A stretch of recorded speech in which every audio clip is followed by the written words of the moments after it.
A minha esposa engravidou e o irmão Herivaldo tinha passado por esse fato da esposa falecer. E eu já estava meio que traumatizado, né, com a situação. E quando minha esposa engravidou, eu procurei dar aquela atenção maior. Estava pagando um plano de saúde já uns 2 anos atrás para ela, quando o bebê nascesse, ter um lugar, um conforto. E Deus criou uma situação que eu não entendi imediatamente. O senhor estava falando, eu me lembrei. Eu paguei o plano, tudo, e quando foram 2 meses antes dela dar à luz, o plano faliu.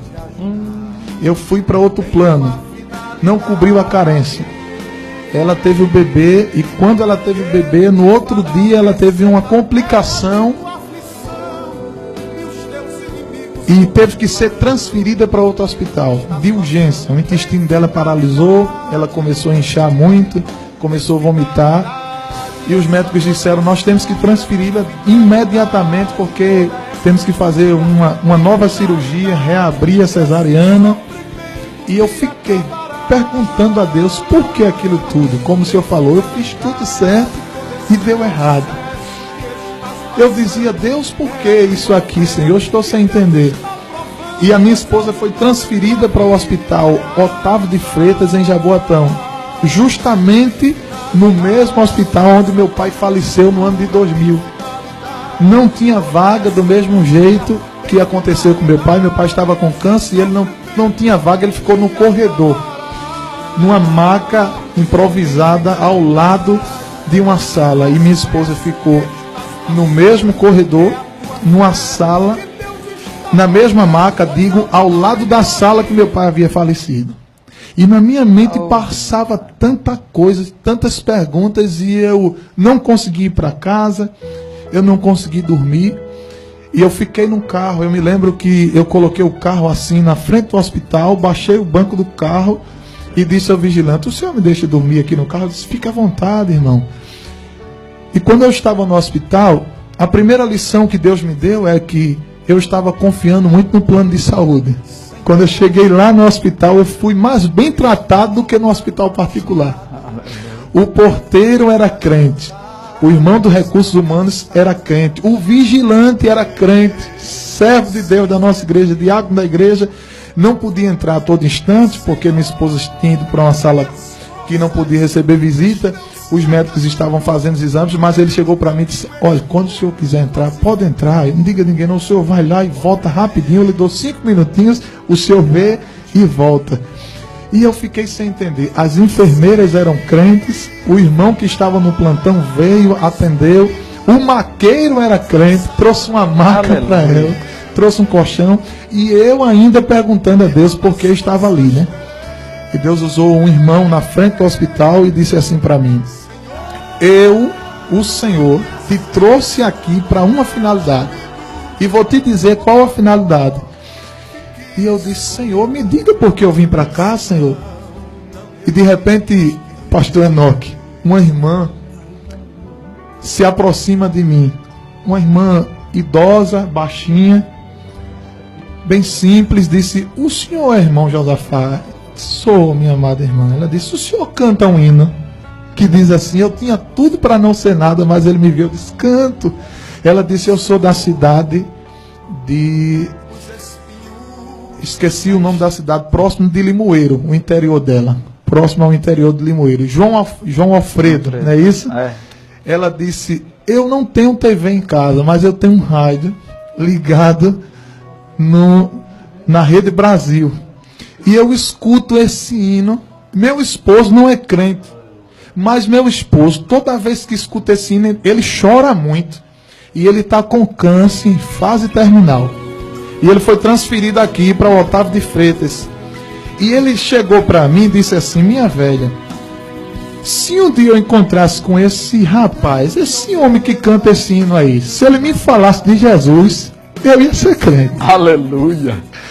Aí ela disse, irmãos, eu fui para o terreno de casa e fiz uma oração. Olhei para o céu e disse assim, Deus, eu não sei o nome desse irmão, eu não sei onde ele mora, eu não sei o que fazer para encontrar com ele, mas se tu és Deus, e tu tens um projeto na vida do meu marido, Senhor. Se for para meu marido ser salvo, marca um encontro, Senhor, para ele encontrar com esse homem e ele falar de Jesus para ele.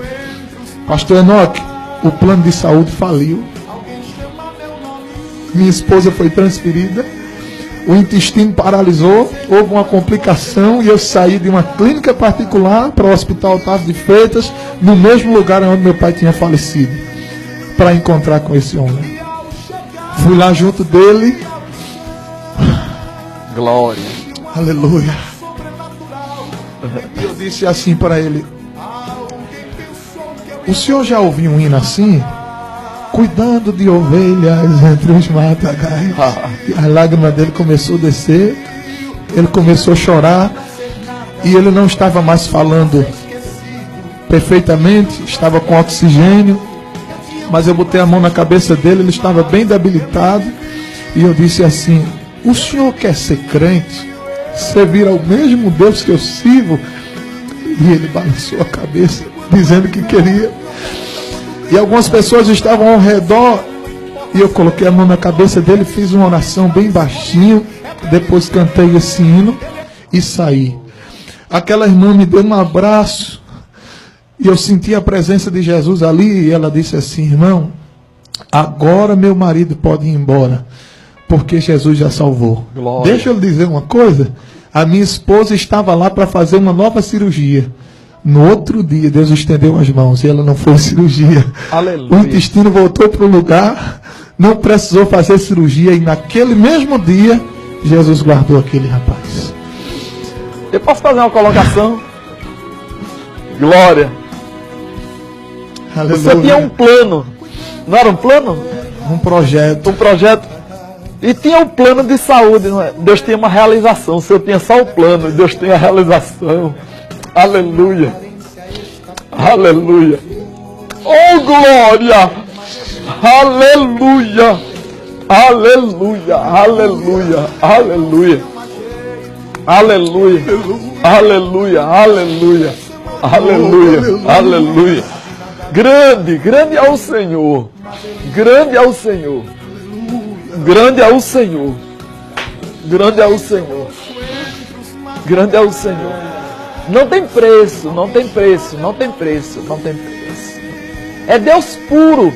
É como até os irmãos gostam de falar no círculo de oração. É Deus sem mistura. É. Que às vezes nós vemos algo ali, um fogo estranho, não é? Mas é. Glória. Aleluia. Glória. Deus faz. É por isso que nós adoramos. Porque Ele tem, Ele pode, Ele faz, Ele opera como e quando Ele quer.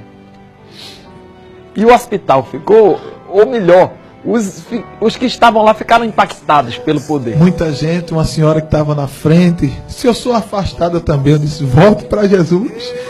Estava lá, tinha quebrado o braço, disse: estou sem entender porque eu estou aqui nessa fila, não ajeitaram, não colocaram o braço ainda na tipóia. Eu disse: é porque Jesus permitiu você estar aqui, volte para Jesus. Jesus começou a trabalhar ali e eu entendi o que Jesus disse para os discípulos: o que eu faço hoje, tu não sabes. Aleluia. Às vezes Deus cria uma situação em nossa vida que nós não entendemos. Eu não sei se lá do outro lado, pastor Enoque, existe alguém que está nos assistindo, mas veio o desejo no meu coração de lhe dizer: o que Deus faz na nossa vida, Deus faz com perfeição. Deus não erra. Deus não se equivoca. Não existe esse ditado com Deus: atirou no que não viu, acertou o que viu. Não. Não. Deus trabalha certo. Um certo cidadão encontrou-se comigo no meio do caminho e disse: não, Deus escreve torto em linhas certo em linhas tortas. Eu disse: isso é mentira, meu amigo. Apruma a linha. Deus apruma a linha e escreve em cima dela. Deus faz tudo perfeito.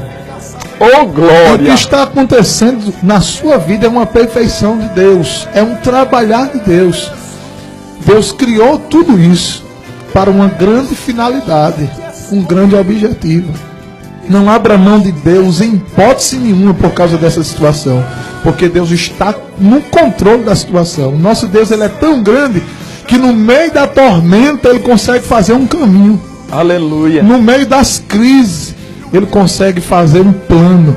E na sua vida não vai ser diferente. Você que está nos assistindo nesta madrugada, nesse início de madrugada, Deus está falando com você. Está dizendo, tudo tem uma finalidade, um propósito para você. Aleluia. Isso é para tomar posse. Esse bloco nós estaremos orando.